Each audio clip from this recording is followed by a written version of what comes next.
Hello everyone, welcome to knowledge centric. आज हम discuss करेंगे स्लिप रिंग इंडक्शन मोटर के बारे में, इसकी वर्किंग प्रिंसिपल और जब स्क्वायरल केज था तो स्लिप रिंग की ज़रूरत क्यों पड़ी।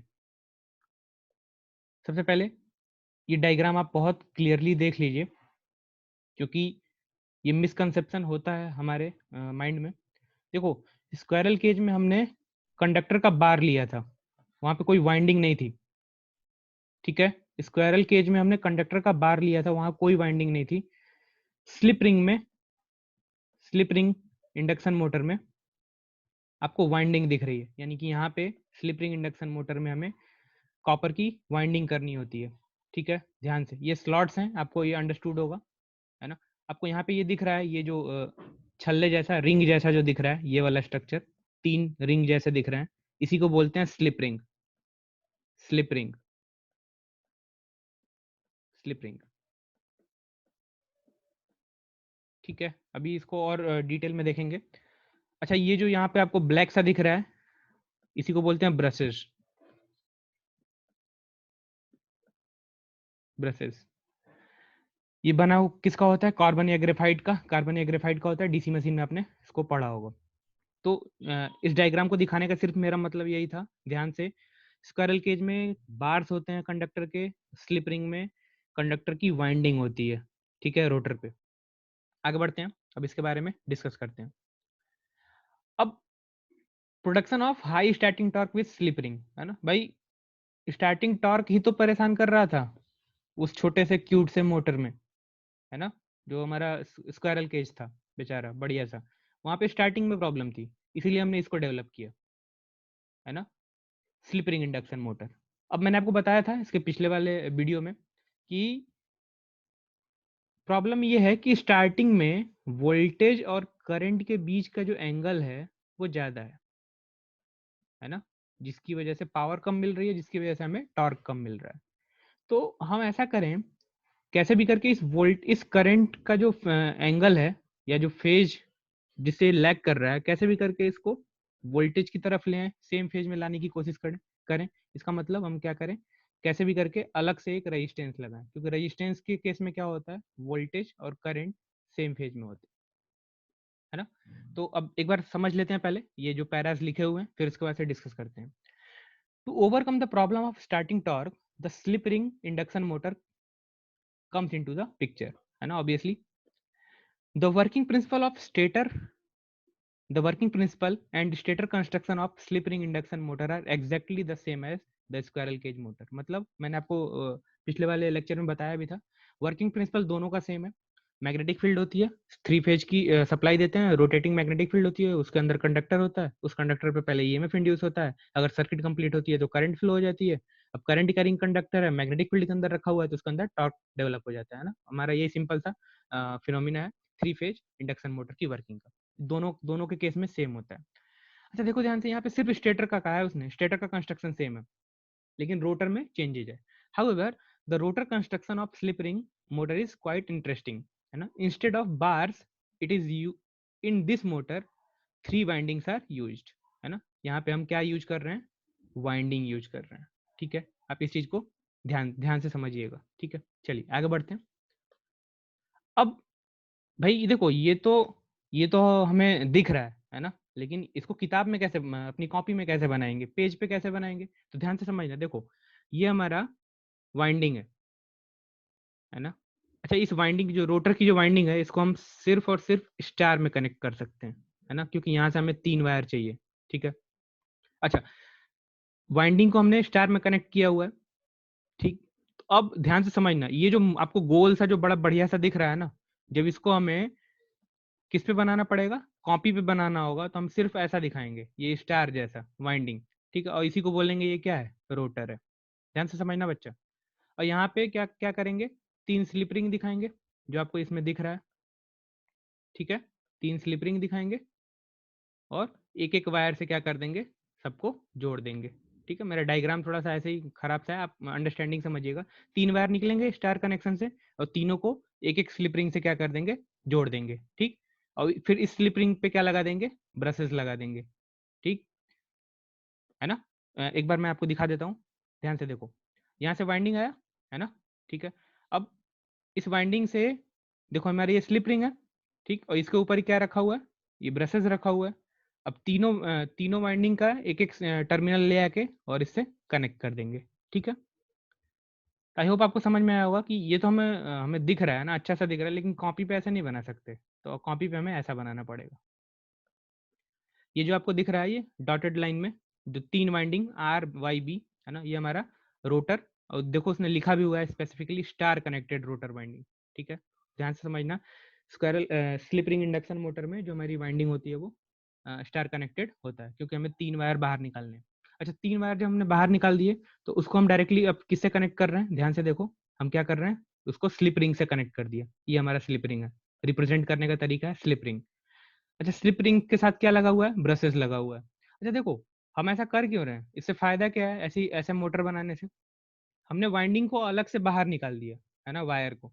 अब ध्यान से देखो, स्लिप रिंग के साथ ब्रश है, उस ब्रश के साथ हम क्या लगा देंगे अलग से, एक्सटर्नल रियोस्टेट या एक्सटर्नल रेजिस्टेंस।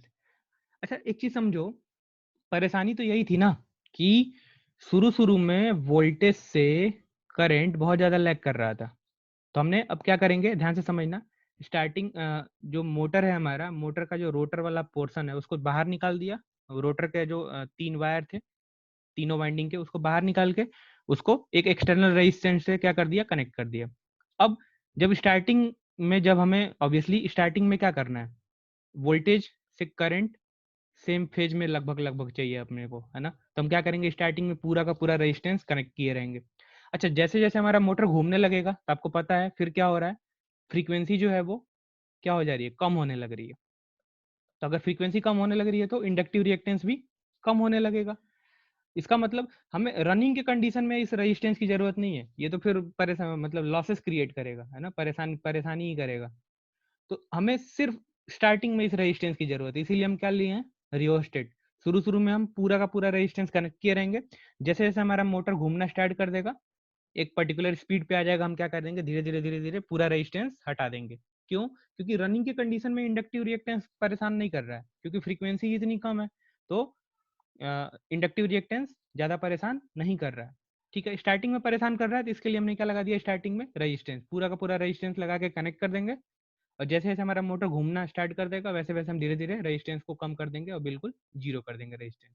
शुरू शुरू में रेजिस्टेंस चाहिए, बाद में रेजिस्टेंस की कोई जरूरत नहीं है। अच्छा, तो अब इसको देख लेते हैं क्या लिखा हुआ है। In the slip ring induction motor there is an option to reduce this EMF current phase difference, है ना, वोल्टेज और करंट के फेज डिफरेंस को कम करने का एक ऑप्शन है बाय यूजिंग एक्सटर्नल रेजिस्टेंस। अभी मैंने आपको बताया रेजिस्टेंस लगाएंगे तो वोल्टेज और करंट सेम फेज में धीरे धीरे आना स्टार्ट कर देंगे, ठीक है। तो आई होप आपको समझ में आया होगा। मैं फिर आपको एक चीज बताता हूँ, आप ध्यान से समझिएगा। स्टार्टिंग में क्या होगा, स्टार्टिंग में ये जो स्लाइडर है वो यहाँ पे होगा, बिल्कुल पूरा रेजिस्टेंस यूज कर रहा होगा। सॉरी, मैंने डायरेक्शन गलत। स्टार्टिंग में जो स्लाइडर है वो यहाँ पे होगा, पूरा रेजिस्टेंस यूज कर रहा होगा, ठीक है, पूरा का पूरा रेजिस्टेंस यूज कर रहा होगा। जैसे जैसे हमारा मोटर घूमना स्टार्ट कर देगा, हम इस स्लाइडर को क्या कर देंगे, धीरे धीरे आगे की तरफ यहाँ कर देंगे। और बाद में जब हमारा रनिंग कंडीशन आएगा तो हमारा स्लाइडर कहीं यहाँ पे होगा। इसका मतलब जब यहाँ पे कनेक्ट हो गया तो ये पूरा रेजिस्टेंस क्या हो गया, सर्किट से हट गया, है ना। ध्यान से समझना बच्चा, ठीक है। अच्छा, अब एक चीज समझो, इसका मतलब हम ऐसा बोल सकते हैं क्या कि ये जो टर्मिनल है, ये स्टार्टिंग, यहाँ पे स्टार्टिंग के केस में ये स्लाइडर यहाँ पे होगा, और जब रनिंग कंडीशन होगा तो यहाँ पे होगा स्लाइडर, ठीक है। तो आई होप आपको अंडरस्टैंडिंग होगी, है ना, मैं क्या कहना चाह रहा हूँ। एक्सटर्नल रेजिस्टेंस लगा रहे हैं क्यों, क्योंकि शुरू में हमें वोल्टेज और करंट के बीच का फेज एंगल क्या रखना है, कम रखना है, ताकि हमें स्टार्टिंग टॉर्क ज्यादा मिल जाए। अच्छा, स्क्वायरल केज में ऐसा क्यों नहीं कर पा रहे थे, क्योंकि उसका जो वाइंडिंग था वो हमने चारों तरफ से शॉर्ट सर्किटेड किया हुआ था ना, बिल्कुल बंद पिंजड़े जैसा था। अब उसमें अलग से हम नहीं रेजिस्टेंस लगा पाते, इसलिए हमने क्या बनाया, स्लिप रिंग। स्लिप रिंग में हमने रोटर में वाइंडिंग करी और 3 वायर लेके, मतलब तीनों वाइंडिंग बाहर निकाल के, और उसको स्लिप रिंग और ब्रशेस के थ्रू एक्सटर्नल रेजिस्टेंस से कनेक्ट कर दिया, ठीक है। यही हमारा काम था। शुरू में अपने को रेजिस्टेंस चाहिए, जैसे जैसे मोटर घूमना शुरू कर देगा अपने को रेजिस्टेंस की जरूरत नहीं है, हम धीरे धीरे रेजिस्टेंस को हटाते जाएंगे, ठीक है। चलो, अच्छा अब इसमें देख लेते हैं क्या क्या लिखा हुआ है। We saw in the simple circuit that by increasing the resistance value we can decrease the phase difference, obviously अभी हमने यही समझा था, जैसे जैसे हम रेजिस्टेंस बढ़ाएंगे शुरू में, फेज का डिफरेंस क्या होने लगेगा, वोल्टेज और करंट के बीच का जो फेज डिफरेंस है वो कम होने लगेगा, मतलब पावर फैक्टर बढ़ने लगेगा, मतलब पावर बढ़ने लगेगी, मतलब टॉर्क बढ़ने लगेगा, ठीक है। As a slip ring induction motor start, the external resistance value is increased, ठीक है, स्टार्टिंग में हमें चाहिए। This reduce the phase difference angle and current induced approaches the maximum torque condition, ठीक है। ऑब्वियसली देखो, जब दोनों के बीच का फेज एंगल जब है क्या होने लगेगा, कम होने लगेगा, तो इसका मतलब जिस डायरेक्शन में वोल्टेज है लगभग लगभग उसी डायरेक्शन में हमें क्या मिलने लगेगी, करंट मिलने लगेगी, है ना। तो ऑब्वियसली मैक्सिमम टॉर्क के लिए मैक्सिमम पावर चाहिए, और मैक्सिमम पावर तभी तो मिलेगा जब वोल्टेज और करंट के बीच का एंगल क्या हो, कम हो। इसका मतलब जितना ज्यादा फेज का एंगल कम, उतना ज्यादा अपने को मैक्सिमम टॉर्क कंडीशन है, मतलब मैक्सिमम पावर मतलब maximum torque. This way, slip ring induction motor will be able to produce high torque even as they are starting. ठीक है, आई होप आपको आइडिया समझ में आया होगा कि स्लिप रिंग इंडक्शन मोटर में स्टार्टिंग टॉर्क हमें ज़्यादा कैसे मिल रहा है, ठीक है। चलिए आगे बढ़ते हैं। अब ये आपको दिख रहा है स्लिप रिंग, अच्छा इसको वाउंड मोटर भी बोलते हैं, ध्यान से, कई जगह पे आपको कंफ्यूज करने के लिए स्लिप रिंग के बजाय वाउंड मोटर दे देगा, 3 फेज वाउंड मोटर। तो देखो ध्यान से समझना, वाउंड का मतलब वाइंडिंग, वाउंड वाइंडिंग, अच्छा दोनों में वाइंडिंग किस में है, किस में है वाइंडिंग, किस में है वाइंडिंग है, ऐसे आपको सोचना है वाइंडिंग किस में है, स्क्वायरल केज में या स्लिप रिंग में, स्लिप रिंग में वाइंडिंग है, मतलब वाउंड रोटर मतलब स्लिप रिंग, क्योंकि स्लिप रिंग में ही क्या है, रोटर पे वाइंडिंग है, ठीक है। तो देखते हैं इसमें, the rotor is cylindrical drum shaped, है ना, पॉइंट्ड इनटू स्लॉट्स ऑन आउटर फेरिफेरल, ये हमने स्टार्टिंग में एक बार समझा भी हुआ है। देखो जो स्टेटर होता है, स्टेटर के अंदर की तरफ हम स्लॉट कट करते हैं, है ना, यहीं पे हम कंडक्टर रखते हैं, ठीक है, और रोटर के बाहरी सरफेस पे हम स्लॉट कट करते हैं। तो स्टेटर के केस में इनर फेरिफेरल में स्लॉट कट करते हैं, और रोटर के केस में आउटर फेरिफेरल पे स्लॉट कट करते हैं, ठीक है, ध्यान रखिएगा। तो वही इसने लिख रखा है, outer peripheral which contain 3 phase winding similar to stator winding, obviously stator और रोटर, अब क्योंकि दो स्टेटर पे भी वाइंडिंग है, रोटर पे भी वाइंडिंग है, ध्यान से, इसेंशियली स्टार कनेक्टेड, स्टार में ही कनेक्टेड करना है रोटर की वाइंडिंग को, ठीक है। अब एक बार देख लेते हैं क्या क्या लिखा हुआ है। The 3 terminal of start connected winding will be brought out, मतलब बाहर निकाल लेते हैं, and connected to slip ring mounted on the same shaft, है ना, सेम शाफ्ट। देखो ये हमारा शाफ्ट है, ये वाला, उसी पे हमने क्या लगा रखा है, स्लिप रिंग। अच्छा एक चीज ध्यान से, अगर आपको याद हो, डीसी मशीन में कम्यूटेटर कम्यूटेटर भी शाफ्ट के साथ घूमता रहता था, है ना, वैसे ही स्लिप रिंग भी है, स्लिप रिंग भी शाफ्ट के साथ क्या रहेगा, घूमता रहेगा, और ब्रश जो है हमारा उसी स्लिप रिंग पे क्या रहेगा, कनेक्टेड रहेगा, ब्रश नहीं घूमेगा, ब्रश तो अपनी जगह पे रहेगा जैसे डीसी मशीन में था, वहाँ कम्यूटेटर रोटेट हो रहा था, यहाँ पे स्लिप रिंग। और नेक्स्ट वीडियो में भी मैं आपको बिल्कुल, क्योंकि ये इंटरव्यू में पूछा जाता है कि स्लिप रिंग क्या है और कम्यूटेटर, मतलब दोनों के बीच में क्या डिफरेंस है, तो मैं मे भी शायद अगला लेक्चर जो होगा, अगला जो वीडियो होगा वो स्लिप रिंग और कम्यूटेटर के बीच में डिफरेंस पे होगा, ठीक है। तो ये हमारा स्लिप रिंग है, स्लिप रिंग भी घूम रहा है शाफ्ट के साथ में, उसके ऊपर हमने ब्रशेस लगा रखा है, ठीक है। अच्छा, the starting torque is proportional to rotor resistance, है ना, ऑब्वियसली रोटर रेजिस्टेंस ज्यादा होगा तो स्टार्टिंग टॉर्क भी अपने को ज्यादा मिलेगा, और इसका हम प्रूफ भी करेंगे, है ना, बाद में, ठीक है, बाद में प्रूफ भी है अपना टॉर्क का, तो वहां पे हम देखेंगे। अभी हमारी एनालिटिकल अप्रोच तो है अपने पास, है ना, कि स्टार्टिंग में टॉर्क क्यों ज्यादा मिल रहा है, क्योंकि स्टार्टिंग में पावर ज्यादा मिल रहा है, और पावर क्यों ज्यादा मिल रहा है, क्योंकि वोल्टेज और करंट के बीच का एंगल क्या है, कम है, और वोल्टेज और करंट के बीच का एंगल क्यों कम होगा, क्योंकि हम उसने स्टार्टिंग में क्या लगा रखा है, रेजिस्टेंस लगा दिया है ना, तो रोटर रेजिस्टेंस जितना ज्यादा स्टार्टिंग टॉर्क उतना ज्यादा। But rotor are naturally designed for least possible resistance. In order to have high starting torque, and external resistance is inserted in each phase equally through slip ring and brush. Obvious है, आप ध्यान से समझिएगा एक चीज, कि हमने जो रेजिस्टेंस लगाना है वो सिर्फ स्टार्टिंग में ही लगाना है, जब हमारा मोटर रन करने लगेगा तो हम धीरे धीरे उस रेजिस्टेंस को क्या कर देंगे, हटा देंगे, ठीक है। चलिए, under running condition the resistance is disconnected, यही मैंने आपको बताया भी था, हमें कर देना है, क्यों क्यों, अगर नहीं करेंगे तो क्या होगा, पूरे जब तक मोटर बार चलता रहेगा तब तक रेजिस्टेंस कनेक्टेड रहेगा, रेजिस्टेंस अगर कनेक्टेड रहेगा तो क्या होगा, पावर लॉस ज्यादा होगा, है ना, क्योंकि रेजिस्टेंस जहां भी रहेगा पावर ही खर्च करेगा। यूजिंग मेटल कॉलर अरेंजमेंट, अच्छा, the brushes are slide down and 3 3 slip rings are short circuited to form the closed rotor. अब देखो एक चीज समझना जरा ध्यान से, देखो ये हमारा स्टार्टिंग के कंडीशन पे था, यहाँ पे ये जो पॉइंटर है वो यहाँ होना चाहिए था, रनिंग के कंडीशन में पॉइंटर यहाँ। अच्छा एक चीज समझो जरा ध्यान से, मान लो ये वाला रियोस्टेट का पॉइंट भी यहाँ पहुंच गया, ये वाला भी यहाँ पहुंच गया, और ये वाला भी यहाँ पहुंच गया। अच्छा देखो ये तीनों एक दूसरे से कनेक्टेड भी तो हैं ऐसे, इसका मतलब ये तीनों भी एक दूसरे से वहां जाने के बाद कनेक्टेड रहेंगे, है ना। अच्छा एक चीज देखो ध्यान से, क्या ये शॉर्ट हो गए क्या? बिल्कुल बिल्कुल शॉर्ट सर्किटेड हो गए, यानी कि जब रनिंग की कंडीशन आ गई तो देखो ध्यान से हमारा रोटर जो है वो क्या हो गया? Short circuit. मतलब ऑब्वियसली अब इसमें करंट फ्लो होगा, पहले रेजिस्टेंस के थ्रू करंट फ्लो हो रहा था, धीरे धीरे हमने रेजिस्टेंस को हटा के क्या कर दिया? वाइंडिंग को शॉर्ट कर दिया, ठीक है।